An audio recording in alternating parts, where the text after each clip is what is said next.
សូមជម្រាបសួរពុកម៉ែបងប្អូនសូមស្វាគមន៍មកកាន់តម្រុយឆ្នោតយួនប្រចាំថ្ងៃសម្រាប់ថ្ងៃទី19ខែ10ឆ្នាំ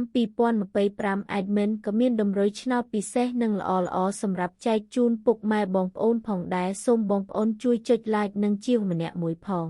ដើម្បីមានភាពងាយស្រួលក្នុងការតាមដានតម្រុយឆ្នោតរៀងរាល់ថ្ងៃចឹងកុំឲ្យខាត់ពេលពុកម៉ែបងប្អូនយូរចឹងសូមចូលមកកាន់តម្រុយឆ្នោតយួនយើងវិញសម្រាប់ម៉ោង 4:30 នាទីនិងម៉ោង 6:30 នាទីចឹងយើងចូលមកកាន់តម្រុយឆ្នោតយើងនៅថ្ងៃនេះវិញសម្រាប់លេខតូចពីលេខយើងវិញ Admin មានលេខ93175422សម្រាប់លេខពិសេស3លេខយើងវិញAdminក៏មានលេខ510គុណនិងលេខ178គុណរីឯលេខអូសខ្ទង់Adminមានលេខ90អូសនិងលេខ50អូសផងដែរ